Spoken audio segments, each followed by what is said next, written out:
We're live? Yeah. Oh, I better quit calling and start talking. Hey, folks.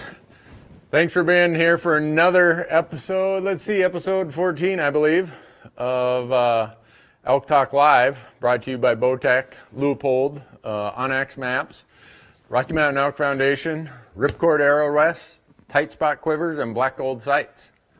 And if you want to be notified for these, text Randy, R-A-N-D-Y, to 313131. If you're in Canada, 393939. And please share with your friends. So we're going to start out with a couple questions from last week, because we were in Nevada last week. I just got home about 4 hours ago. We were in Nevada last week, and we had a really faint reception, and we probably should have throttled down the feed a little bit, and maybe it wouldn't have buffered and stopped. So hopefully, now that we're back here in smoky Bozeman, Montana, we'll be able to let it rip without any interference. So thanks for hanging with us. This question is, what hunting influences did I have while growing up? I grew up in a town of 500 people, a little town of Big Falls, Minnesota, that is now 200 people. And every male figure in town at that time was a hunting influence. I would say, yeah, mostly my dad. My mom had 6 brothers, so my uncles, all 6 of them. And my grandparents, both my mom's dad and my dad's dad, everybody was hunters. Every neighbor was a hunter. My school teachers were hunters. So all had a big influence on me growing up. This question, have you ever cold called sounding like a herd in early September?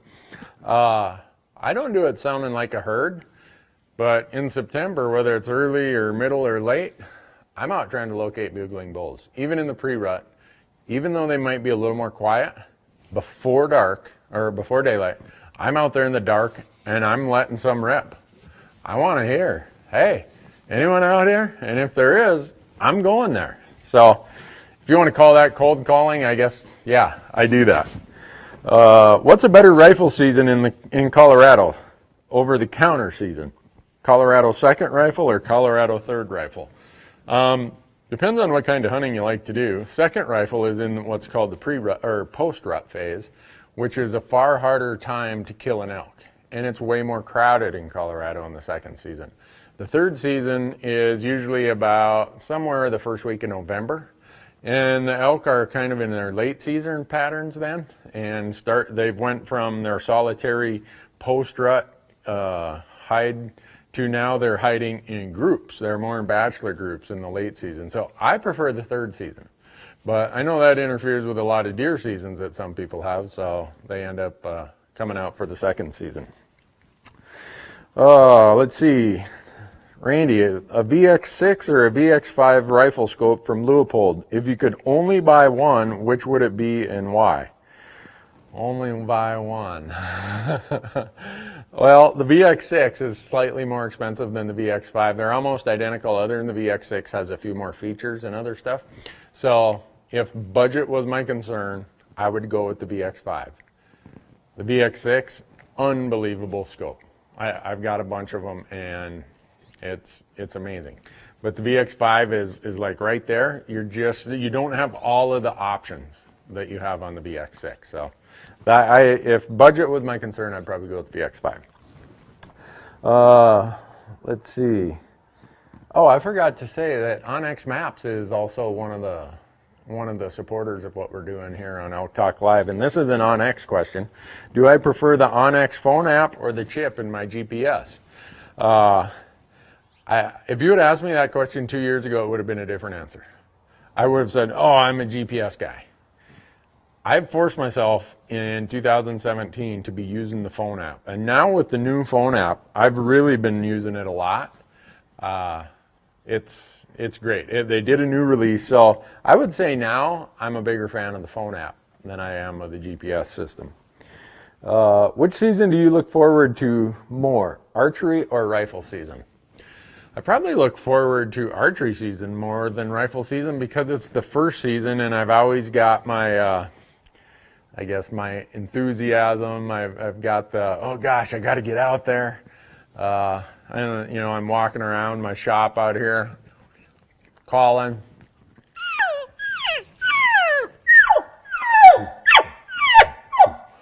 And my neighbors over here are thinking, is Randy over there beating his dog or what? But for me, I would say the anticipation is greatest this time of year. Because I think Utah, their archery season already opened. I think Nevada's archery season already opened. And if I remember correctly, I think the dates are this Saturday, Idaho and Colorado archery season opens. And then, let's see, on September 1st, Wyoming's archery season opens. And I think September 2nd it is in Montana. So a lot of the elk states are going to be in the thick of it here in the next week. So it's a lot of anticipation. So I would say the one I look forward to the most is probably the archery season. So, all right, guys, we got any questions coming? Yeah.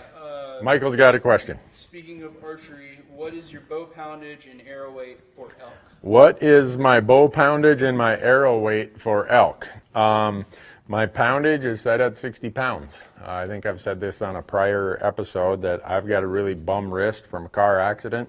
So I'm not one of those 70-pound guys. And my broadhead, I shoot 125 grain fixed blade broadheads. My total arrow weight is usually 455, 460, somewhere in there. So I like something, and people say, well, that's not going to give you a very flat trajectory. You know what? I want momentum. I want something that is going to do the job when it gets there. So. Hi, Randy. What grain 308 AccuBond do you recommend for elk? Okay. What do you use for elk? Okay. What grain bullet in my 308 when I'm using an AccuBond do I use for elk? It's funny you say that. On our YouTube right now, we're doing a day-by-day series of how to reload for elk with my 308. I went to Nosler Ammunition. Spent a day and a half with their people, and I shoot 165 grain out of my 308. There's no problem stepping up if you're just elk hunting, stepping up to 180 grain if you can get it. So the 165 grain AccuBond is what I was reloading. What you see me use a lot in the show, the factory loads I use a lot of times are 165 grain Nosler partitions. So. What's better, expandable or fixed blade broadheads? What is better, expandable or fixed blade? Man, this will start an argument. I'm sure as quick as I answer it, there'll be people like, you're a knucklehead, Newberg. I don't know that there's a right or wrong. I always say if you're confident in something, use it. That's probably going to give you the best result. Personally, I'm more for elk. Now, for deer and antelope, I don't think it really matters that much. Use whatever shoots best out of your bow. You're probably going to get a pass-through either way. With elk, with an expandable mechanical, very seldom do you see a full pass-through. With a fixed blade, most of the times you will see a full pass-through.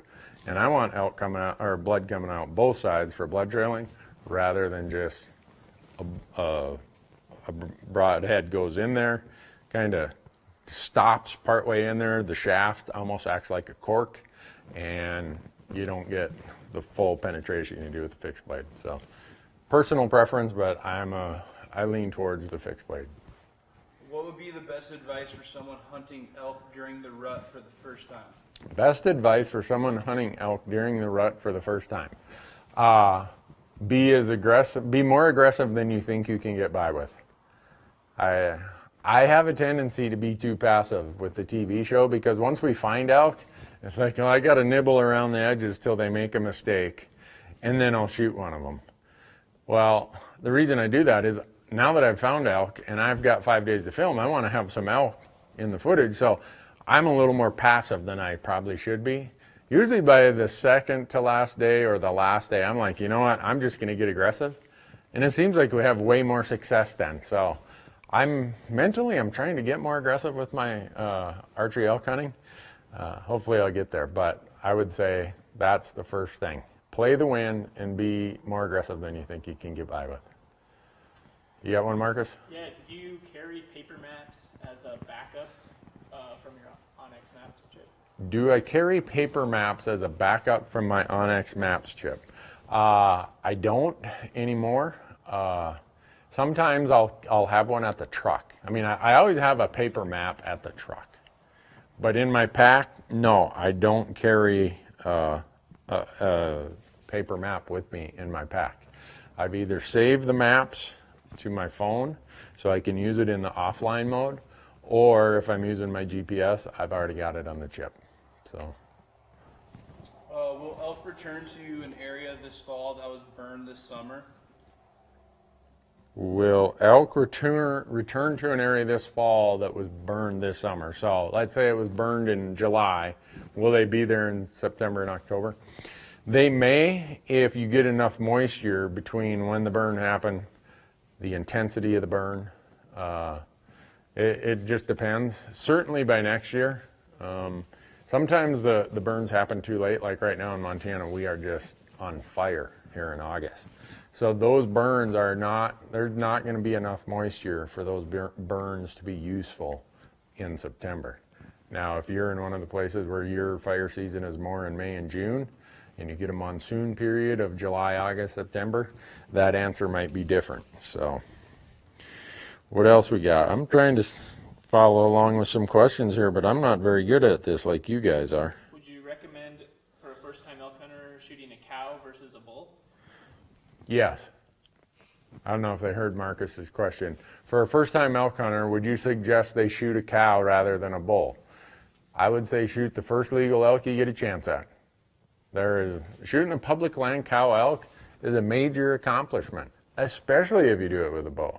I wouldn't get all worked up about making sure it's a bull. That's just, takes all the fun out of it.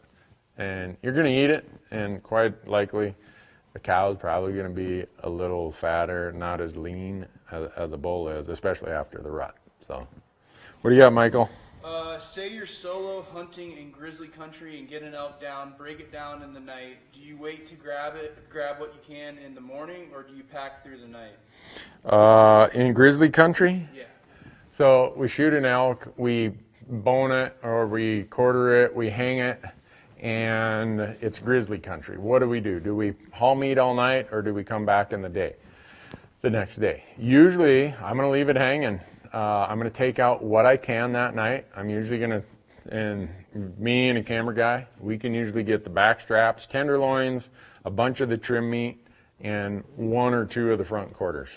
And then, depends on how much other gear we have, then we come back and get the rest of it in however many trips it takes the next day. So if you are hunting in grizzly country, make sure that you take your meat a few hundred yards away from where you've gutted or where the carcass is laying, the bone pile, and go hang it somewhere under a tree where it's going to get shade, where it's going to get wind, and make sure that you can see your approach as you walk up to where that meat's hanging. So if there's a bear on it, you're probably going to see your game bags are messed with. And once you're coming back in, make all kinds of noise, do whatever. And if the bear has it, I've never had that happen, but if the bear has it, let him have it and go tell the game warden what happened.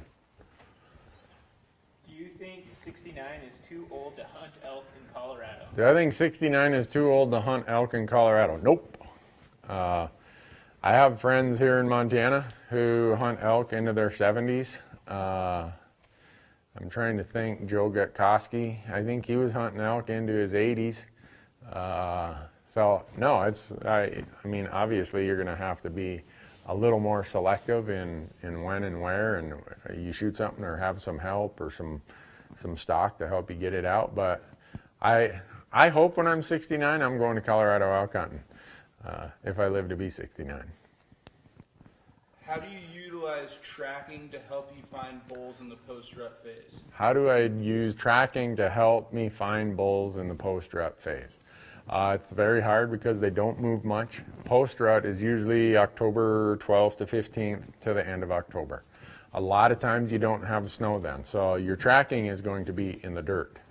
And that's really hard. If you don't have rains or other ways that are kind of replenishing the dirt so that you know how old the tracks are, tracking in dirt is hard. Now, if you're in one of the states, I'll say southwestern states, where they're coming into water every night, you can almost make an inventory of all the tracks you see around a water hole and then compare it the next day and compare it the next day. And that'll give you an idea of when, what number of elk and what size of elk are coming in. For me, tracking and reading tracks is way more of a, what I call late season, November 1st and after, when there's snow on the ground. And you can read those tracks from far away. You can read those with a spotting scope.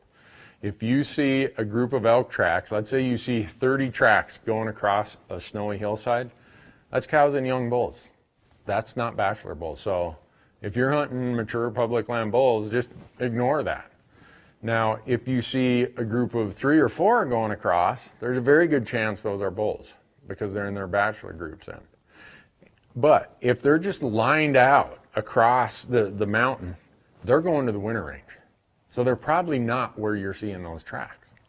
Now, if you see 3 or 4 or 5 zigzagging, making kind of this funky track through the trees or through the other hillside over there, those bulls were feeding.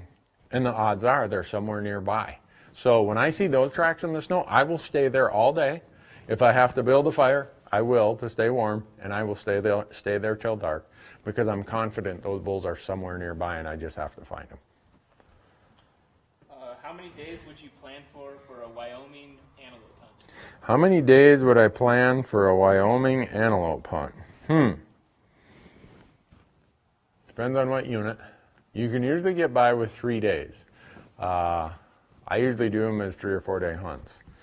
I've shot some the first day, I've shot them the second day. Wyoming antelope, you're going to get a lot of opportunities. So it's, in some of the, I'm not even talking like the really hard to draw units, but in just about every unit, you're going to see enough antelope that within 2 days, you're probably going to get a shot if you're being really picky, maybe 3 or 4. But you don't need like a 6 or 7 day vacation like you do for elk. Do trekking poles help a lot? Oh, do trekking poles help a lot? If you aren't using trekking poles, you're not my friend. No, I can't remember what they call it, but there's a doctor that studies human movement and muscle usage and everything. I should know it. But anyhow, that doctor told me that trekking poles will save or reduce the amount of required energy by 30% in mountains, whether it's coming uphill or downhill. And if you've ever had a heavy load on your back and you're side hilling or you're going downhill and you've done it without trekking poles and then you did it with trekking poles, there is not even a question. You're going to use trekking poles. So, yeah, don't leave home without them. Yeah.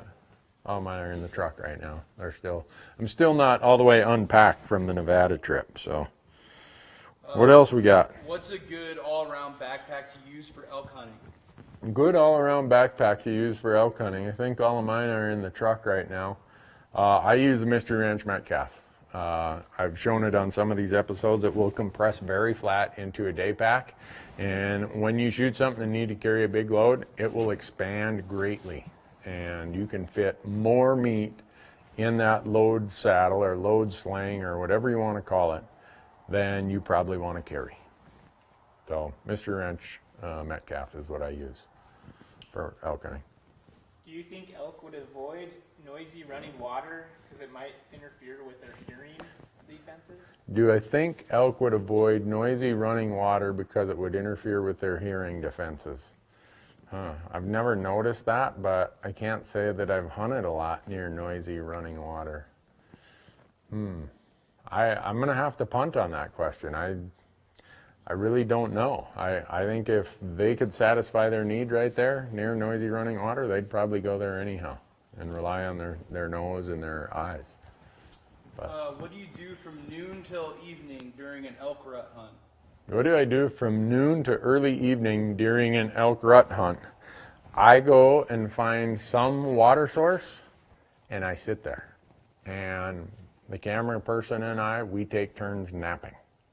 And I get on the downwind side of a water source and see where the trails are coming in. And here's why. Very often you will have a bull that, okay, peak rut, the bigger bulls have their cows. The pattern is in the morning, by 10 o'clock, they push those cows somewhere up in a shaded spot or down in a canyon to bed for the day. That bull has been rutting so hard and is so active during the rut that he has to drink more than just in the morning or evening. So when he puts those cows to bed, he will do that, and sometime between about 11 o'clock and 3 in the afternoon, he will get up and solo and quiet, he will come down and water. So if you find elk bedded somewhere above a water source in the peak rut, go and spend your day there. Don't go back to camp. That's what I do. So. Is it worth the extra $200 to get 10 by 42s versus 10 by 32s? Is it worth the extra $200 to get 10 by 42s versus 10 by 32s? Yes. 10 by 32 would be like looking through the end of this bugle tube. You got a field of view that, ever look through a drinking straw when you're a kid? That's 10 by 32s. 10 by 42s is like, oh, wow, I can see a lot more out this end versus that end. It would be worth the extra money. I wouldn't, there's no way I would go with 10 by 32s. If I went with a 32 power or a 32 millimeter objective lens, I would be dialing my power way down to 6 or something like that. What else? Can you explain Wyoming walk-in areas and how it works? Yeah. Can I explain Wyoming walk-in areas and how it works? So Wyoming has 2 types of public access programs. They call it private land, public wildlife. And they have hunter management areas, and this is all on their website. And they have some great elk hunting there, archery and rifle. So you go to their website, and the hunter management areas, you have to get a permission slip. There's a whole series of rules. Some of them, the demand is so high, you even have to put in for certain time slots, almost like drawing a tag. But what this question was about is the walk-in hunting areas. Those are usually areas that don't require a permission slip or anything. You just park in the designated parking lot, and off you go. And you can usually hunt the private land that's enrolled, plus the public land that's adjacent to that. And there is some amazing hunting in Wyoming's walk-in and hunter management areas. I would say of all of the access programs of any state, Wyoming has the best if you're looking to use those properties for elk hunting. Do you ever cook fresh game meat when you get back to camp? If so, what ingredients do you use? Do I ever cook fresh game meat when I get back to camp? If so, what ingredients do I use? Sometimes we do. Usually I use a very simple marinade. We were in Nevada last week and we had, let's see, antelope tacos one night. We had antelope spaghetti another night. We had white-tailed deer burgers another night. So I know that's not fresh because they were from animals we shot last year. But same principle applies. It's got to be something quick and easy. We don't have time to spend a lot of it doing the meal and doing the cleanup. So it's going to be pretty basic, but you'll be surprised. I think I said on either the last episode or 2 episodes ago, there's this company called Dog Day Spice Rubs. If you put that on a tenderloin or on a backstrap or on a steak, it will add a ton of flavor to it. I don't overdo my meat, my wild game. Medium is as cooked as I'll do it, and it's pretty quick and easy. What arrow rest do you use on your Bowtech? What arrow rest do I use on my Bowtech? Ripcord. And so if you go out to Ripcord arrow rest, you'll see that they have quite a few models. Well, not that many actually. I think Ripcord's version of this is, hey, we make such a good product, we don't need 45 different versions. It's fall away rest. I'm trying to think when I first started using Ripcord arrow rest. I think it was 8 years ago, 9 years ago, something like that. So never failed me yet.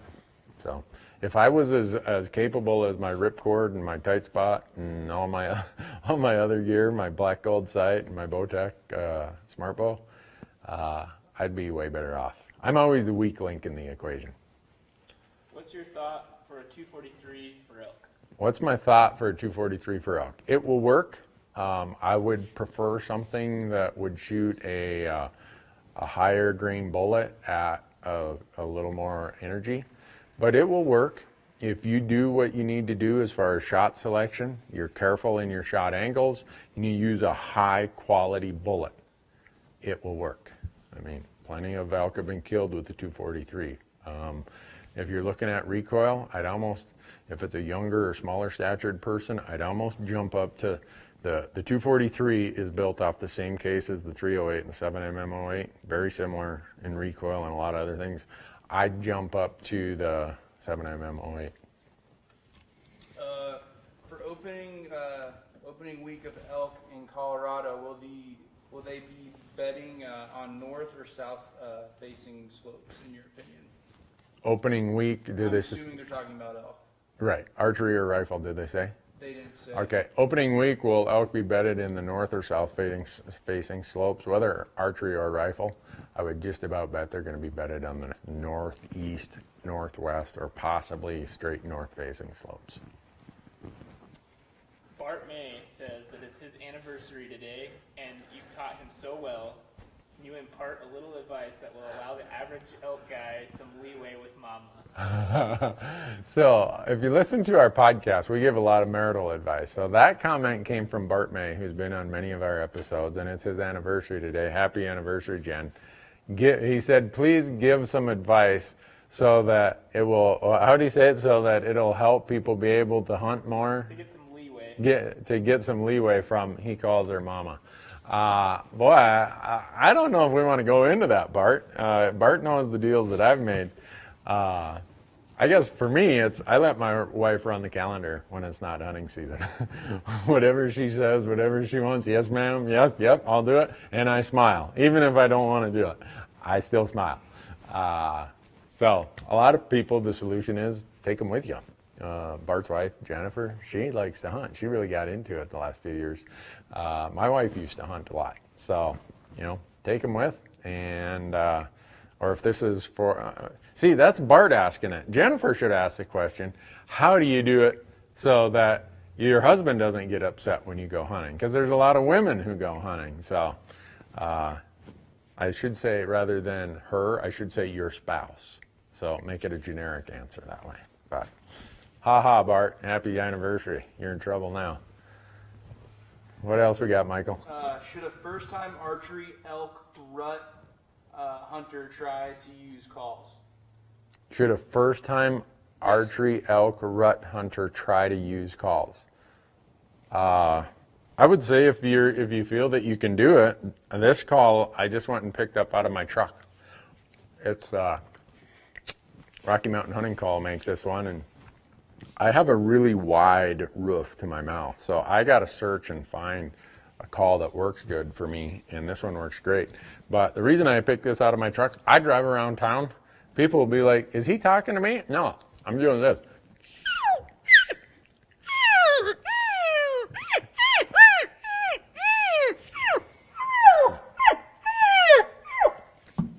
You'd be amazed how quickly you'll catch on to it. I listen to Willie's Roadhouse on XM radio.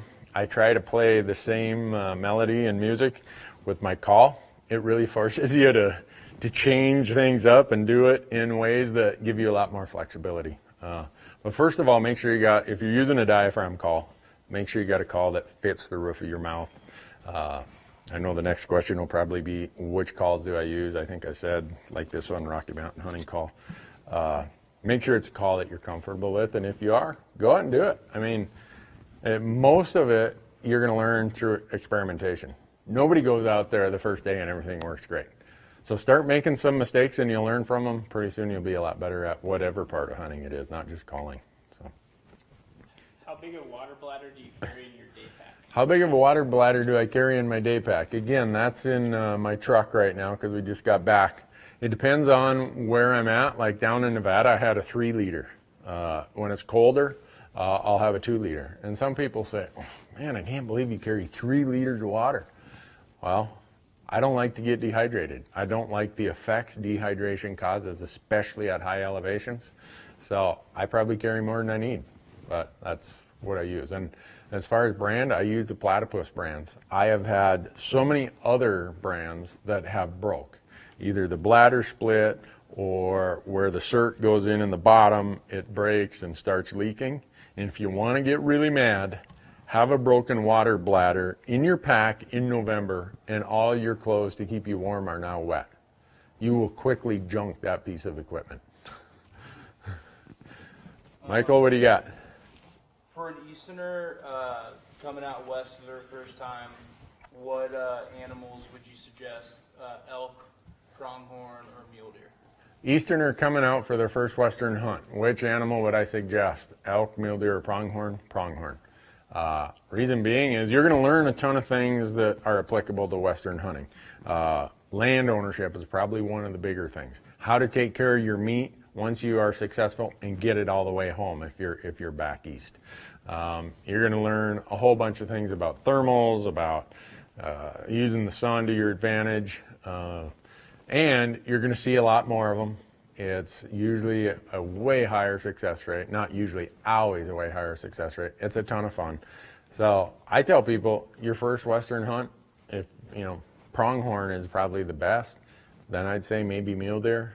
And if you want to go on an elk hunt as your first Western hunt, hey, knock yourself out. You might have success, but it's a steep learning curve. Usually people come out, it's their third or fourth time before they're like, all right, I'm kind of getting the feel for what I'm doing here. So, but it's a ton of fun. No matter whether it's your first hunt or your 100th hunt. You got one, Marcus? What tent, pad, and sleeping bag do you use on backpack hunts? What tent, pad, and sleeping bag do I use on backpack hunts? Just a second here. Here's my tent. I have a couple of these. This is a Hilleberg Nalo G2. It's got a really big vestibule because I've usually got cameras and we're trying to do all of our stuff with our production equipment. So I got to have a bigger tent than I'd want. And most people look at that and say, I'm not carrying that heavy thing up the hill. Well, it's not that heavy. And the comforts it provides for a backpack hunt, for keeping all of our gear clean, dry, out of the elements, is worth it. As far as my sleeping bag, it depends on temperature. I have Marmot sleeping bags, both synthetic and down. I prefer down. I usually carry a small liner, sleeping bag liner, and that usually gives me an extra 5 degrees on my temperature rating. And as far as my mattress, I use the Thermarest Neo Airs. They're just the lightest and easiest to use, even though they squeak a lot when it's cold and you're rolling around on them. What do you got, Michael? Can you give a quick ABC on bullet pricing / quality? There are brand names in the 30-06s for $25 and $45. Or $25 and $45. I don't shoot much beyond 200 yards. Should I be spending the extra money, or am I the sucker? So the question is it worth spending more money for premium bullets versus the lower price bullets, kind of in general? If he's not shooting past 200 yards. I'm assuming since this is Elk Talk, we're talking about elk. Yes, it's worth it. Do not skimp on your bullet quality when you are elk hunting. You will be surprised how tough an elk is. And you see in our shows and in our YouTube videos, we shoot until the bull is on the ground. And I use all of my ammunition is nozzler partitions for elk, pretty much. Not always. Sometimes we've used AccuBond, sometimes we've used their E-tips. But that you're looking for a bullet with elk that's going to have great penetration and great weight retention. And it still has to be accurate, even under 200 yards. So I would pay that extra for a premium quality bullet for elk. For a female hunter, would you go with a 6.5 Creedmoor or a 7mm08 for deer and elk? For a female hunter, would I go with the 7mm08 or a 6.5 Creedmoor for elk? I'd go with the 7mm08. You're going to get just a little bit better performance with the 140 grain bullet, which is what I'd suggest you use. And I know right now some guys on his keyboard saying, no, I use 129 grain in my Creedmoor. Okay, that's fine. I'm just saying, elk are tough critters. Use the heaviest, strongest, best quality bullet you can at the highest energies you can. And that's the 7mm08 is going to give that to you out of those two. Michael. Are the elk scents like estrus urine effective? Especially, are they effective post-rut?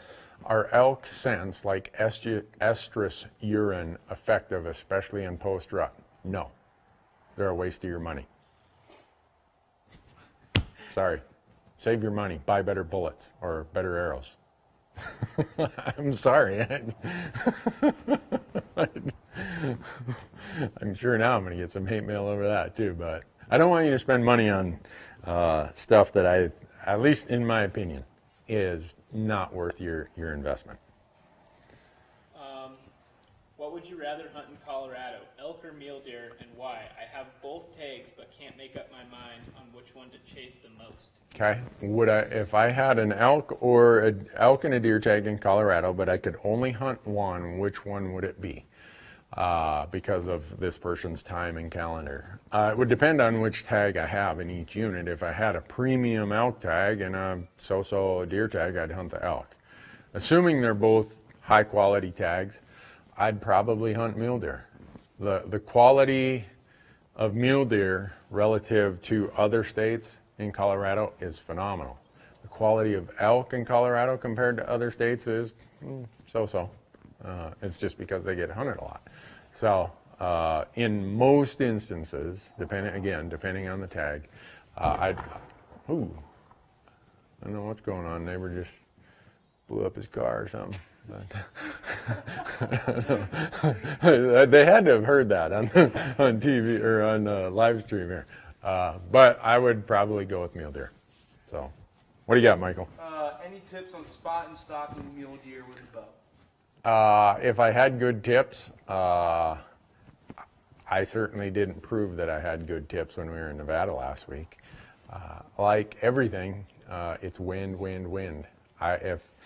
What we do, we let them bed, and the temptation is to just go after them right away. And that's like 9 or 10 in the morning. Well, you're still having these changing thermals that are not consistent. Wait until about 11 or noon when you have a strong thermal going whatever direction it is, and then go do your stalk. And to the extent you possibly can, stay in the shade all the time. If they do turn and look at you, if you're in the shade, the odds of them making you out is way less than if you're out in bright sunlight. So to me, having a consistent thermal and playing the shade if you can are two of the key things for spot and stalk mule deer. Someone asked, how would you account for wind and thermals on shots of 200 to 300 yards? How would I account for winds and thermals on elk shots of 200 to 300 yards? I don't even worry about it out to 300 yards unless it's just really chucking. And really chucking, I mean over 20 yards or 20 miles an hour. I either cut the distance or I get straight upwind or straight downwind.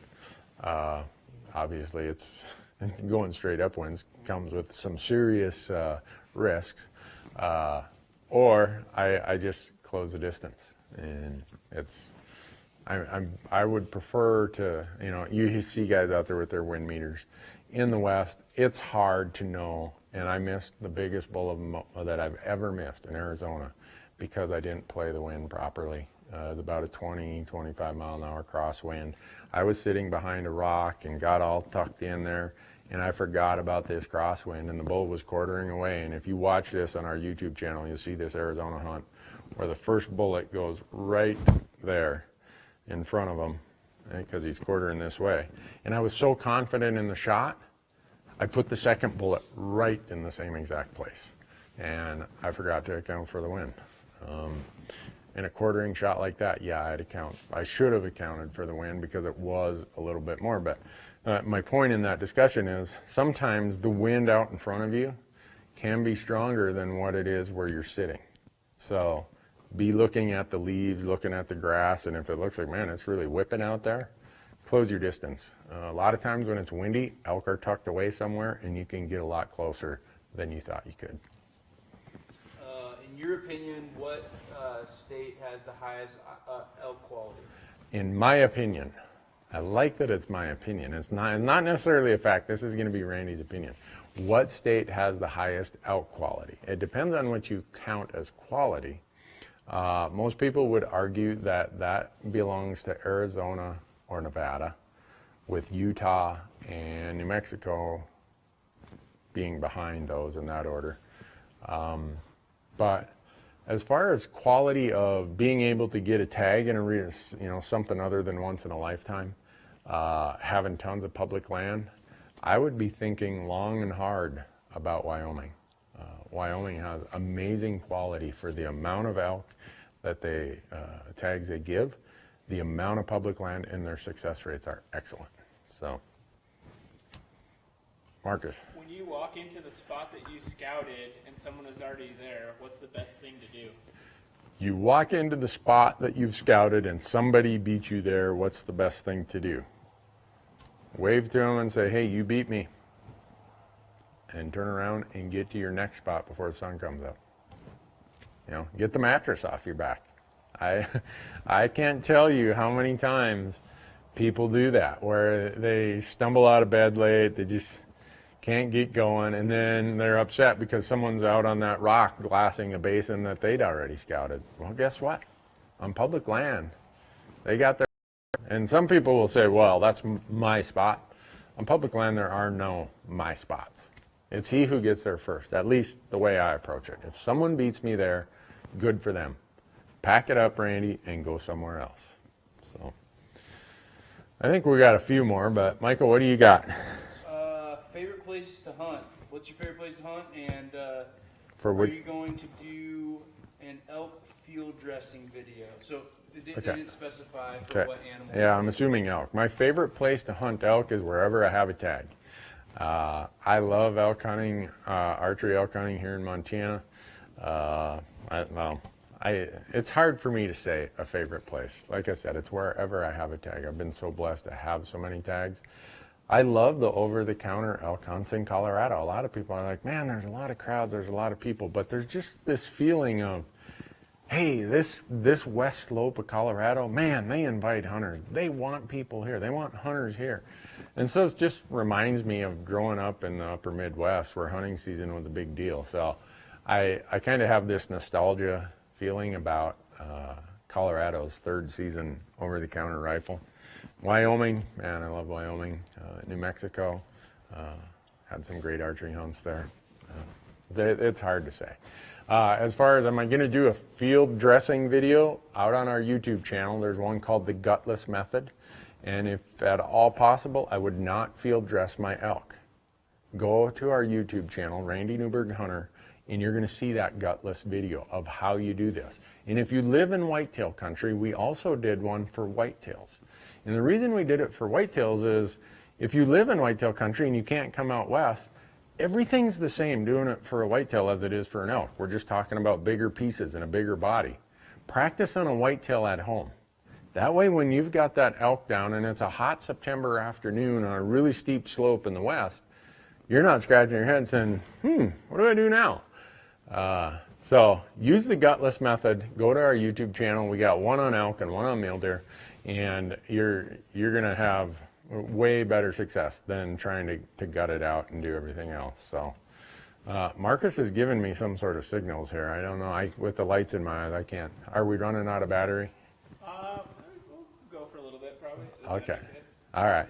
Because we had such a crap out last week with our signal, I feel like we owe them some extra this week. So. All right. Someone has 3 days to scout before their Colorado second rifle. 3 days to scout before their Colorado second rifle hunt. And how would you spend it? Or what would you do scouting those 3 days before? Scouting those 3 days before I showed up, when we have a whole e-scouting series out on our YouTube channel under the playlist called Elk Talk. Go and watch it.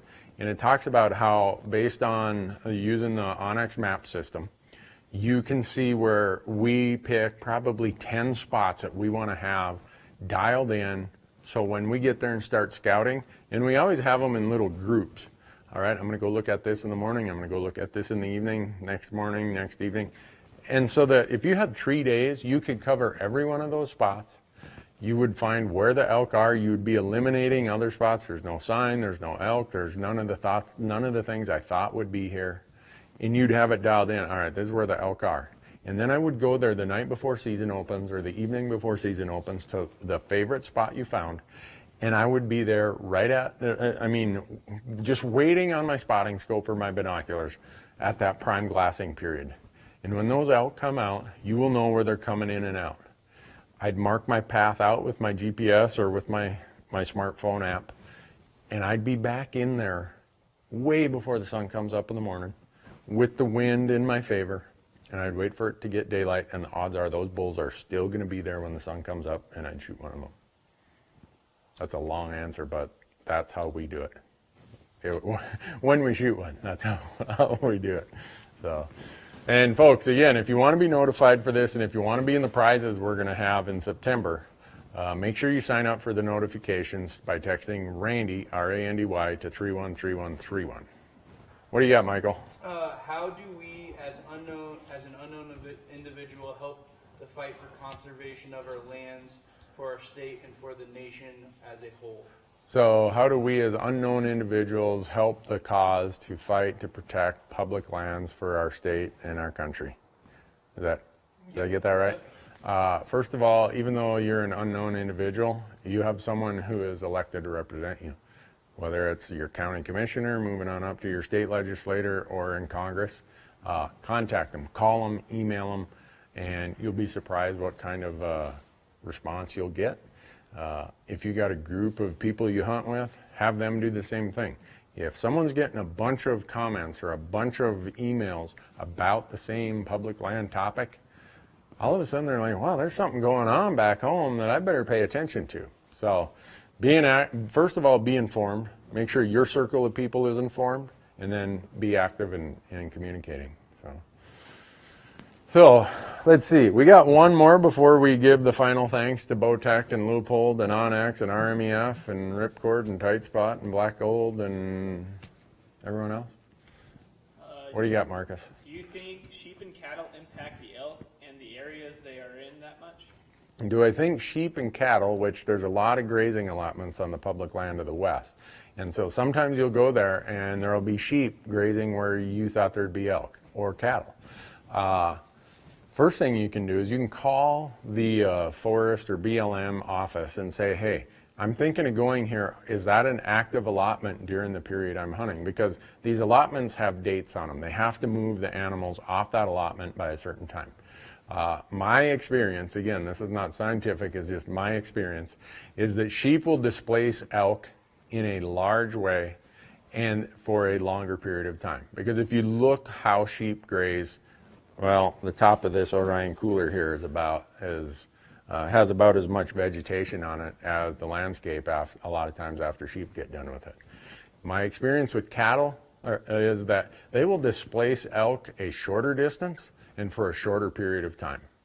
That's just my experience. So if it's an active allotment, you know there's going to be cattle there, maybe just go hunt right next to it or some other place that's not affected in that way. So I usually do see temporary displacement, but it just depends on how intensely it's grazed and what time of season you're hunting, because I'll see where it's been an active allotment and the elk will come back in there really quickly after the cattle are moved off the allotment.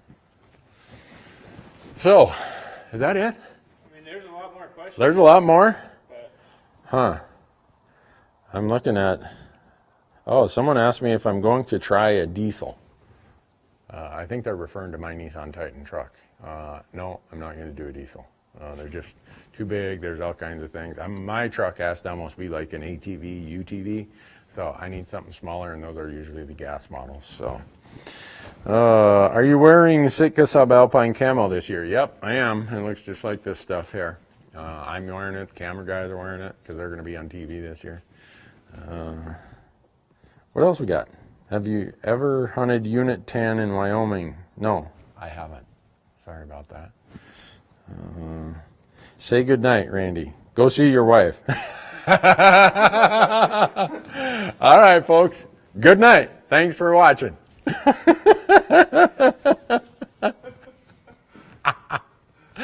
Oh, that's funny. Who said that? Jeremy Ansel. Thanks, Jeremy. My wife is going to appreciate that.